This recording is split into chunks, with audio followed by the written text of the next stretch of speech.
Hello light travellers, today we're taking a look at the Joylent Twenny bar. The Twenny bar is a solid form version of the Joylent shake, which I did a comparison on before. As the name implies, this bar is designed to cover 20% of your total daily calorie intake for one day. That means that it's not quite a complete meal, but it is a substantial snack or a light brunch. On the packet they describe a few scenarios in which you could theoretically use this bar. I think the most common would probably be as a light snack or a breakfast replacement. It would also be ideal for commuters to eat whilst on the train. One place I think it would be particularly useful is on budget airlines. Instead of paying for their overpriced food, you could always take a couple of these bars onto the plane in your bag and be set for the flight. I also think it would be ideal for hiking or just as a light snack before dinner. In terms of how substantial this is as a meal, I found that it kept me full for at least 2 to 2.5 hours before I started to feel hungry again. And that was without doing much activity, so I would imagine that it can keep you full from anywhere between 1 to 3 hours. I'd also recommend eating it with a glass of water, because it is a little bit dry and the water helps to satisfy the hunger. In terms of the taste of the Joylent Twenny bar, it's available only currently in chocolate and banana. Both of the flavours are very mild, much more mild than the Joylent shake flavours. The chocolate flavour is slightly powdery, a bit cocoa-y and a little bit oaty, but it's not unpleasant. The banana on the other hand is also oaty and slightly doughy with a hint of a banana taste. They kind of taste like half-baked cookie dough. The chocolate flavour in particular has quite a rich, uncooked cookie dough kind of flavour. This brings me to the next point, which is the richness of them. Although they're only 20% of your total daily intake,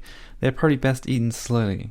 When I first got them, I ate one as you would usually eat a muesli bar. Towards the end of the bar, it was becoming a bit sickly rich, and I almost put myself off it. I found that the best way to eat them was to eat it a bit more slowly and to sip some water. Finally, the price isn't exactly cheap for something that's only 20% of your total daily intake. At 10 euros, or 15 Australian dollars, or 11 US dollars, for a box of 5, they work out to be about 2 euros per bar, which is 3 Australian dollars or 2.25 US. However, what you're paying for is the convenience and not having to add water and the fact that you can carry them anywhere. Overall, I really did enjoy the Twenny bar as an alternative to the shake, and I can definitely see its practical uses for commuters or those with limited time. However, given its price, especially when compared to the shake, I think I might stick to the shake version. So that's it, thanks very much for watching.